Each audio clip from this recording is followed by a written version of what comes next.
Shalom,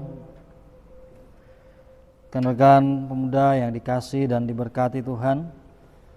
Kita hendak memulai ibadah di saat ini, dan karena itu kita mengawali dengan mengangkat satu kidung pujian.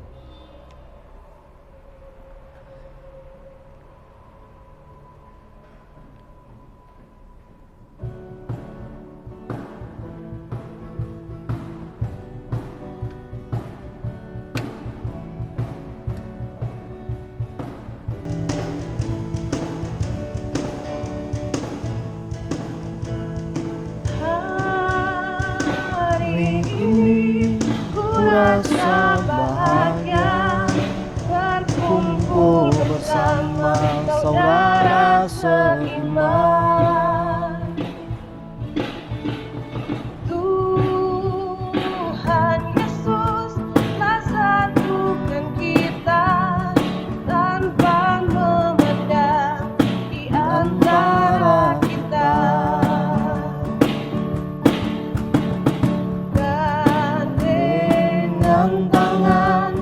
Dalam kasih, dalam satu hati, berjalan dalam terang kasih Tuhan.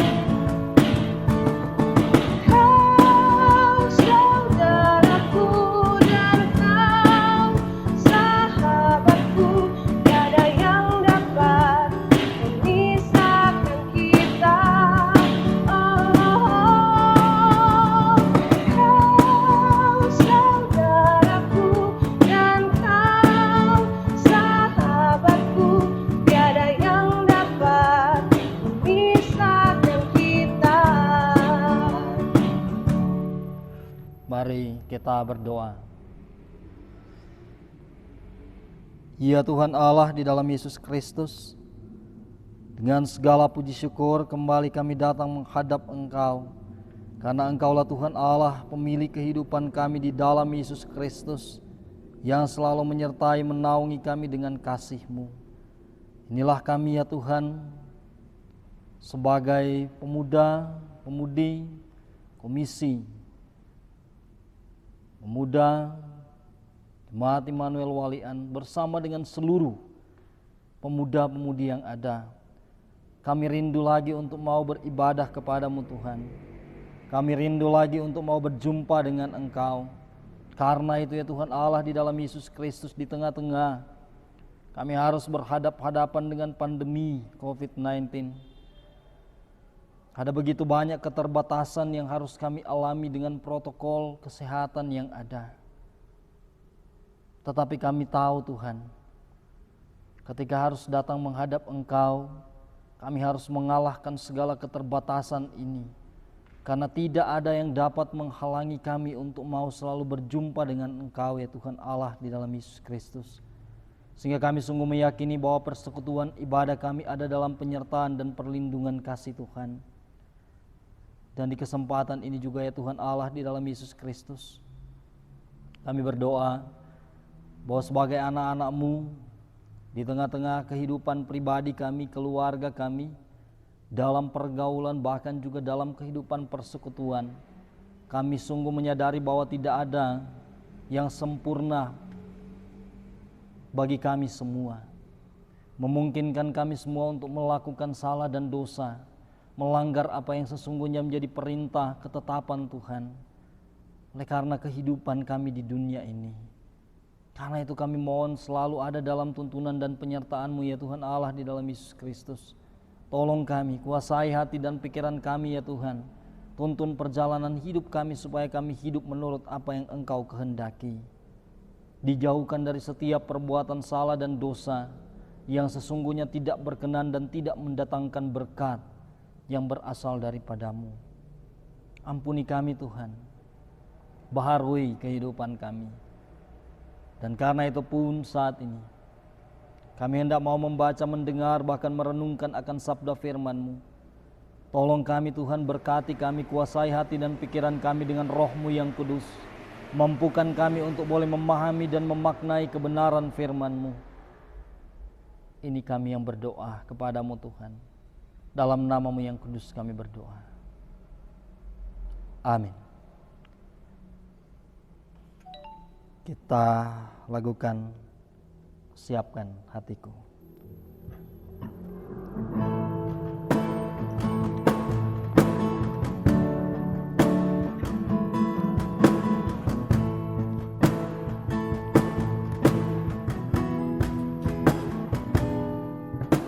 Siapkan hatiku Tuhan untuk dengar firman-Mu saat ini.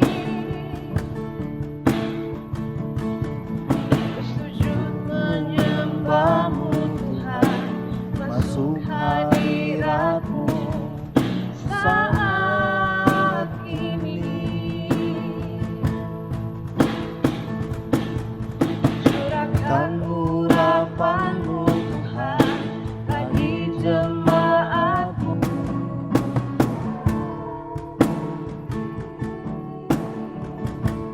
Ku siapkan hatiku Tuhan untuk dengar firman-Mu.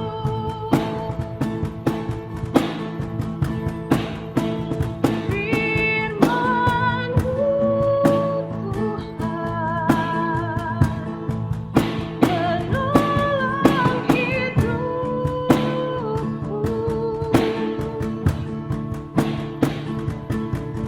Dahulu, sekarang, selama-lamanya, tiada berubah.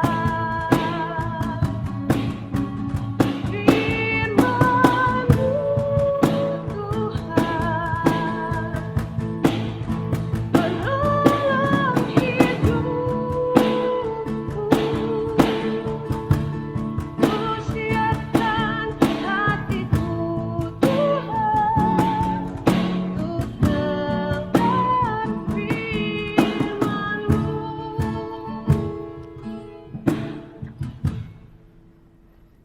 Marilah di saat ini kita membaca bagian bacaan firman Tuhan dalam 1 Korintus 16 ayat 1 sampai dengan ayatnya yang ke-9. 1 Korintus 16 ayat 1 sampai 9. Firman Tuhan berkata demikian. Tentang pengumpulan uang bagi orang-orang kudus, hendaklah kamu berbuat sesuai dengan petunjuk-petunjuk yang kuberikan kepada jemaat-jemaat di Galatia. Pada hari pertama dari tiap-tiap minggu hendaklah kamu masing-masing sesuai dengan apa yang kamu peroleh, menyisihkan sesuatu dan menyimpannya di rumah, supaya jangan pengumpulan itu baru diadakan kalau aku datang. Sesudah aku tiba, aku akan mengutus orang-orang yang kamu anggap layak dengan surat ke Yerusalem untuk menyampaikan pemberianmu. Kalau ternyata penting bahwa aku juga pergi, maka mereka akan pergi bersama-sama dengan aku. Aku akan datang kepadamu sesudah aku melintasi Makedonia, sebab aku akan melintasi Makedonia. Dan di Korintus mungkin aku akan tinggal beberapa lamanya dengan kamu, atau mungkin aku akan tinggal selama musim dingin, sehingga kamu dapat menolong aku untuk melanjutkan perjalananku. Sebab sekarang aku tidak mau melihat kamu hanya sepintas lalu saja. Aku berharap dapat tinggal agak lama dengan kamu jika diperkenankan Tuhan. Tetapi aku akan tinggal di Efesus sampai hari raya Pentakosta. Sebab di sini banyak kesempatan bagiku untuk mengerjakan pekerjaan yang besar dan penting sekalipun ada banyak penentang. Demikian jauh bagian bacaan firman Tuhan di saat ini. Rekan-rekan pemuda yang dikasihi dan diberkati Tuhan, kita tidak pernah membayangkan bahwa ada satu masa orang beribadah seperti ini. Ada yang beribadah di gereja, ada yang beribadah di rumah, ada yang lewat live streaming, rekaman. Kita tidak pernah membayangkan dulunya bahwa akan memasuki masa yang seperti ini. Tetapi mungkin juga di tengah kondisi yang seperti ini Tuhan mengizinkan torang mengalami ini supaya kemudian lebih memperdalam dan torang melihat dari sisi positifnya bahwa ternyata persekutuan dengan Tuhan tidak hanya kemudian dibatasi oleh ruang, dibatasi oleh tempat, tetapi dalam segala situasi kita diizinkan Tuhan untuk kemudian beribadah kepadanya. Kita diizinkan oleh Tuhan untuk kemudian memuji dan memuliakan Tuhan tanpa kemudian harus terbatas oleh gedung. Dan karena itu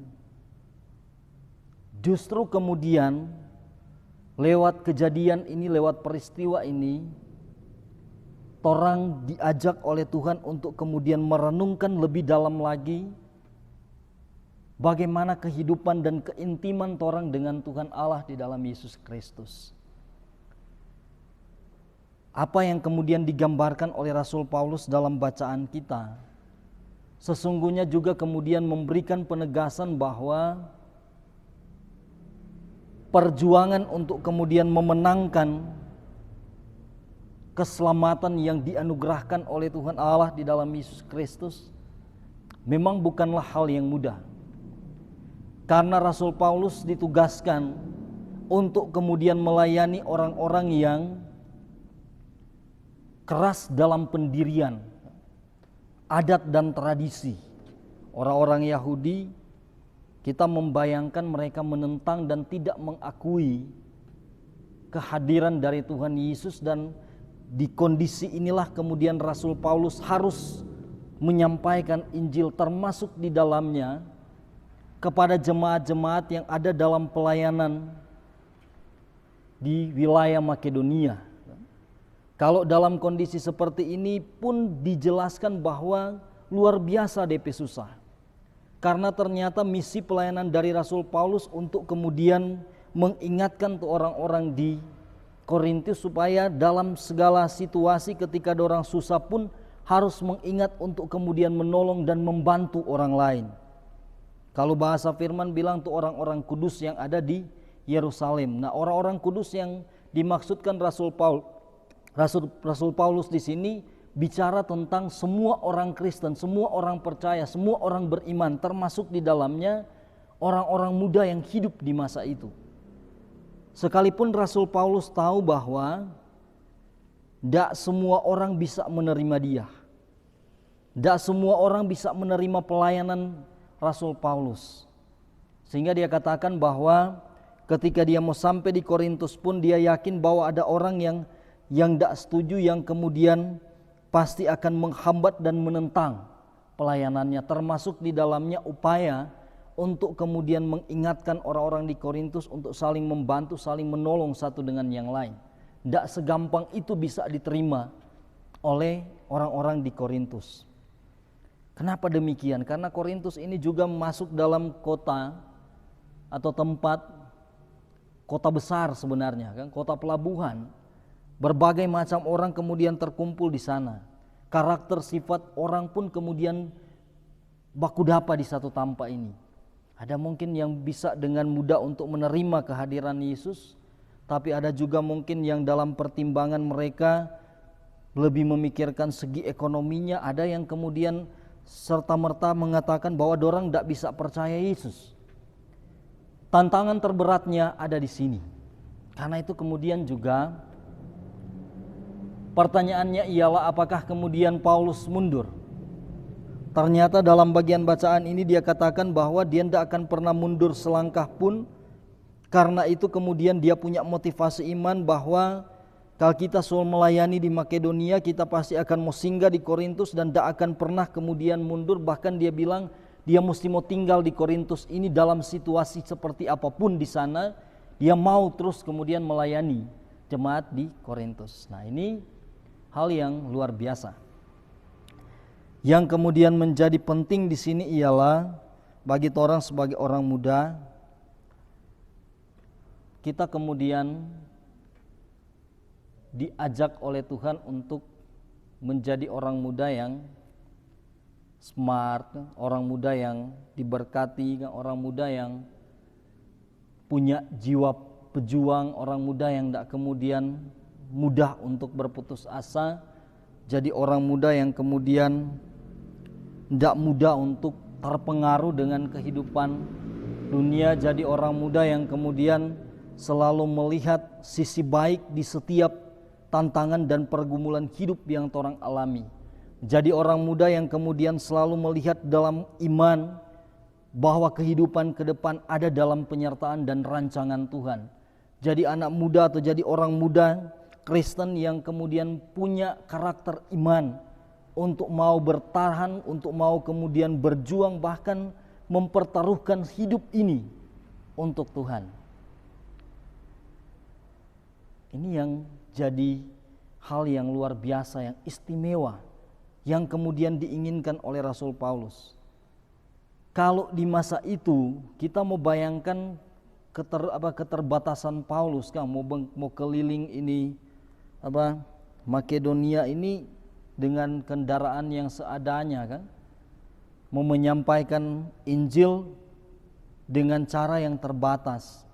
Tapi orang saat ini diperlengkapi oleh Tuhan untuk kemudian menyampaikan dengan banyak cara, termasuk di dalamnya lewat kecanggihan teknologi, kan? Kalau istilah dulu kan masih bilang 4.0 kan, ini sementara dikembangkan untuk menjadi 5.0 kan, artinya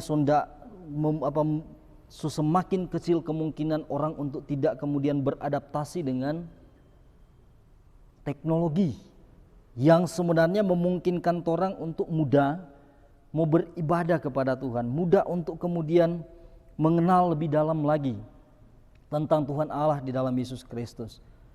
Dulu orang baca Alkitab hanya seperti yang biasa orang pegang saat ini, kan?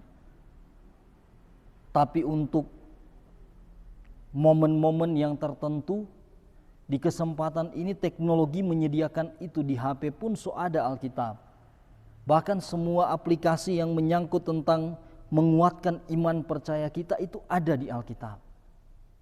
Karena itu kemudian ruang untuk kemudian mengenal Kristus itu jauh lebih dekat dan lebih memungkinkan saat ini sesungguhnya. Oleh karena itu, rekan pemuda yang dikasih dan diberkati Tuhan, apalagi di tengah-tengah pandemi virus corona saat ini, ada begitu banyak orang yang kemudian berpikir bahwa mungkin ini akhir dari kehidupan dunia ini, kan? Mungkin ini peristiwa yang kemudian tidak akan pernah ada ujungnya. Karena itu ketika orang berharap dalam ketidakpastian, menyerah dalam ketidakpastian, ungkapan-ungkapan ini yang pasti memuncul. Tapi kalau orang berserah, orang berharap dalam keyakinan dan kepastian iman kepada Tuhan Allah di dalam Yesus Kristus, bahwa ada cahaya hidup yang dirancang Tuhan lewat peristiwa ini. Ada secercah harapan yang kemudian membawa kita untuk mau keluar dan orang pasti menikmati berkat. Ada bahasa yang bilang go kan, to new normal life, kan? Tapi ada juga yang bilang back to old normal life. Kenapa? Di masa lalu orang, anak-anak kalau mau masuk rumah, kelar bermain, orang tua semesti bilang, so cuci tangan, so cuci kaki. Kalau belum jangan berani, kore makan naik tanpa tidur, kan? Atau dulu juga kalau mungkin ikut dengan orang tua pergi melayat di rumah duka, pulang ke sana mesti bilang ganti baju dulu baru masuk rumah, cuci tangan dulu baru masuk rumah, cuci muka dulu baru masuk rumah. Artinya bahwa sebenarnya kemudian proses seperti ini ada dari dulu, tinggal bagaimana kemudian orang mengikuti. Ada juga yang bilang ya go to the new normal life. Betul juga, orang kemudian menyesuaikan dengan kehidupan dunia ini. Kemana-mana memang mesti care dengan kesehatan kita, kan? tetapi juga kemudian care dengan kesehatan orang lain. Kita diajak untuk kemudian membantu torang pe diri, torang pe keluarga, tapi juga orang lain. Dalam bentuk apa? Dalam bentuk kasih dan cinta kita untuk mereka. Sehingga apa yang menjadi kepentingan dan berkat buat orang juga harus katakan bahwa ini akan jadi berkat untuk kehidupan keluarga dan orang-orang terdekat yang ada di sekitar kehidupannya orang. Karena itu mari, rekan-rekan pemuda yang dikasihi Tuhan, memenangkan Injil Kristus, memenangkan keselamatan yang kemudian disiapkan Tuhan Allah dalam Yesus Kristus dalam kehidupan kita, memang tidak gampang. Tetapi kemudian bukan satu hal yang sulit kalau orang mau katakan bahwa sebagai anak muda pun orang mau berbuat, orang mau jadi berkat, orang mau kemudian berkarya dan hidup sesuai dengan apa yang dirancang Tuhan, dikehendaki Tuhan. Paling tidak di saat ini orang baku kasih ingat supaya orang menjadi orang kepercayaan Tuhan dalam hidup ini. Karena itu ayat 16, pasal 16 ayat 3 bilang itu kan. Rasul Paulus bilang ketika kemudian ini persembahan, baik persembahan materi tetapi juga persembahan hidup kita kan. Paling terakhir dalam bacaan ini bilang, karena itu ketika kemudian Rasul Paulus mau sampai di rumah, dia bilang beribadah jo akang kumpul jo tu persembahan. Harapannya juga teman-teman pemuda ketika dalam kondisi seperti ini pun, ketika ada di rumah, di waktu mau ibadah, ketika kemudian ada di satu tempat yang memungkinkan mau beribadah, beribadahlah kepada Tuhan. Karena ternyata dikatakan bahwa bukan cuma di gereja orang boleh mau beribadah, di rumah pun, di tempat-tempat orang memungkinkan orang beribadah di situ. Paulus bilang ketika kemudian orang beribadah dan orang memberi kehidupan kita, memberi apa yang orang miliki dalam bentuk materi, itu juga diberkati oleh Tuhan. Dan karena itu dia akan melipat gandakan apa yang kemudian diberi. Ini menjadi sesuatu yang orang ingat. Harus orang ingat bahwa ke depan Tuhan pasti rancangkan yang terbaik. Segala skill, kemampuan, talenta yang diberikan Tuhan buat orang sebagai orang-orang muda, ada yang jago menyanyi, kan? Ada mungkin yang bisa main band juga seperti teman-teman pemuda yang ada. Kemudian ada juga yang kemudian punya skill dan kemampuan yang lain yang boleh digunakan dalam hal untuk memuliakan Tuhan dan menjadi berkat untuk kehidupan orang lain. Manfaatkan itu, gunakan itu untuk jadi berkat, maka pasti Tuhan akan kembalikan berkat yang berlimpah.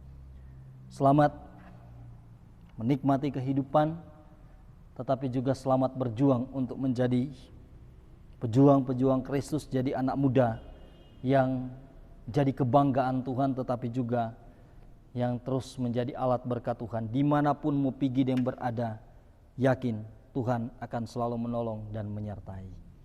Tuhan memberkati firman-Nya, bahkan juga memberkati kehidupan kita semua. Amin. Mari kita berdoa. Tidak pernah ada yang mustahil di hadapan Tuhan. Ketika kami selalu datang dalam syukur dan sukacita iman, Tuhan pasti menjawab apa yang menjadi kerinduan dan harapan kami. Termasuk saat ini Tuhan, ketika kami boleh beribadah sebagai pemuda, sebagai anggota, sebagai komisi, kami percaya bahwa kerinduan kami untuk kemudian ada dan selalu nikmati berkat Tuhan harus selalu dibarengi dengan kerinduan kami dan keinginan kami untuk berjumpa dengan Tuhan dalam segala situasi dan kondisi hidup yang harus kami alami, dalam segala keterbatasan yang kami alami saat ini. Itu pun tidak kemudian membatasi kami untuk merasakan anugerah kasih dan berkat-Mu. Karena itu terima kasih ya Tuhan Allah di dalam Yesus Kristus untuk perjumpaan dalam persekutuan ibadah pemuda kami saat ini. Kami percaya kebenaran firman yang boleh kami baca, dengar, dan kami renungkan memberikan motivasi iman, membangkitkan semangat perjuangan kami untuk kemudian menuju kehidupan yang lebih baik, tetapi juga menjadi anak-anak muda yang dibangun karakter imannya untuk menjadi pejuang-pejuang Kristus, tetapi juga menjadi anak-anak muda yang kemudian tidak mudah menyerah dalam keadaan tidak mudah kemudian menyerah untuk memperjuangkan apa yang menjadi harapan dan kerinduan kami. Kami percaya firman memberi kami terang untuk melangkah dalam hidup ini seperti Rasul Paulus. Kami diminta untuk kemudian mempersembahkan seluruh totalitas hidup kami ini yang berkenan kepadamu. Tetapi juga ketika kami menikmati berkat, kami diajak untuk selalu bersyukur dan tidak pernah lupa akan Tuhan. Karena itu terima kasih Tuhan Allah dalam Yesus Kristus. Kami berdoa pun saat ini bagi Komisi Pelayanan Pemuda, Jemaat Immanuel Walian, Engkau berkati. Engkau yang akan senantiasa menolong, menyertai, menguatkan hamba-hambamu yang Engkau pakai lewat Komisi Pelayanan Pemuda ini. Tetapi juga lewat Komisi Pelayanan Remaja juga demikian. Kami percaya Tuhan, Engkau yang akan menolong hamba-hambamu, mulai dari para penatua yang ada sebagai ketua komisi, memberkati wakil ketua, sekretaris, bendara, sampai kepada semua anggota komisi, bahkan juga rekan-rekan pemuda, pembina remaja juga diberkati oleh Tuhan. Dan kami sungguh percaya bahwa kasih setia Tuhan akan bersama dengan anak-anak kami ini. Ketika mereka menghadirkan Tuhan dalam kehidupan, maka semua program-program pelayanan yang ada sesungguhnya itu juga boleh mendatangkan berkat untuk kehidupan banyak orang. Karena itu kami serahkan sepenuhnya kehidupan, hidup dan penghidupan semua. Komisi Pelayanan Pemuda, Komisi Pelayanan Remaja, bahkan juga semua anggota pemuda bersama-sama dengan pembina-pembina remaja yang ada pun diberkati oleh Tuhan. Yang semuanya ini adalah anak-anak muda yang Engkau pakai untuk kemudian jadi alat berkat. Terima kasih ya Tuhan Allah di dalam Yesus Kristus. Berdoalah kami juga untuk pemerintah bangsa dan negara kami. Engkau memberkati mulai dari pemerintah pusat, presiden, wakil presiden, para menteri, bahkan juga memberkati pemerintah yang ada di provinsi, kabupaten, kota, termasuk di dalamnya yang ada di kota Tomohon ini, wali kota, wakil wali kota, pimpinan dewan, semua anggota dewan, bahkan juga TNI, Polri, semua petugas-petugas medis, gugus tugas juga diberkati oleh Tuhan. Pejuang-pejuang di tengah-tengah pandemi COVID-19 ini, kami mohon Tuhan, Engkau kuatkan kami, mampukan kami semua, agar supaya semua program pemerintah yang bertujuan untuk membantu menghentikan penyebaran virus Corona ini atau COVID-19 ini itu boleh berhasil ditopang oleh kami semua, termasuk kami sebagai anak-anak muda yang mau senantiasa mengikuti semua protokol kesehatan yang ada, baik himbauan pemerintah maupun gereja kami. Terima kasih Tuhan. Kami berdoa untuk pimpinan gereja Masa Injil di Minasa, Engkau berkati juga mulai dari BPMS, BPMW termasuk di dalamnya. Mendoakan juga untuk semua pelayan khusus yang ada di Jemaat Immanuel Walian ini. Mulai dari Ketua Badan Pekerja, Wakil Ketua, Sekretaris Bendara, semua anggota Badan Pekerja, bahkan juga para pelayan khusus yang ada, para pendeta, guru agama, semua yang terkait dalam pelayanan pun diberkati oleh Tuhan. Makasih banyak Tuhan Allah di dalam Yesus Kristus. Kami mempersembahkan seluruh hidup dan penghidupan kami dalam tangan kasih-Mu. Biarlah itu berkenan di hadapan-Mu. Inilah kami yang berdoa. Dengarkanlah seruan kami di dalam nama-Mu yang suci dan kudus. Kami bawa dan persembahkan doa ini kepadamu. Amin. Kita tidak mendengar lagi satu kidung pujian.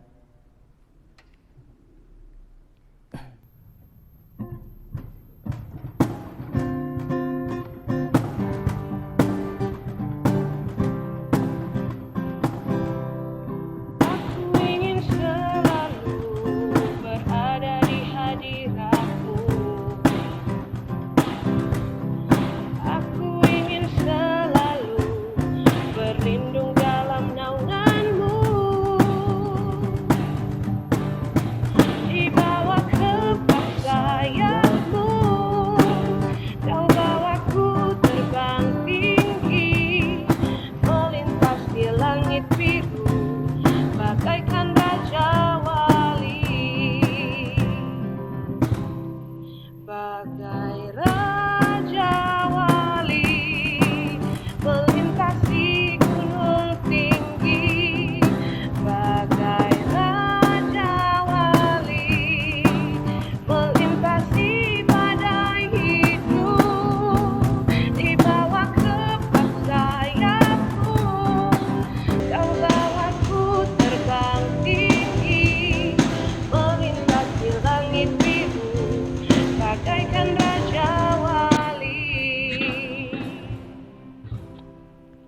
dan terimalah berkat Tuhan.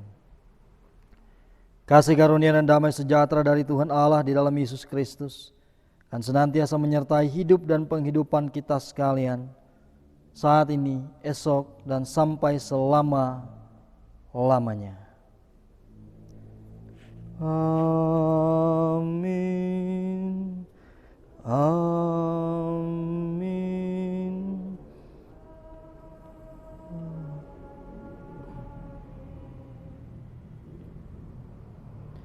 Demikian ibadah, Tuhan Yesus memberkati. Shalom.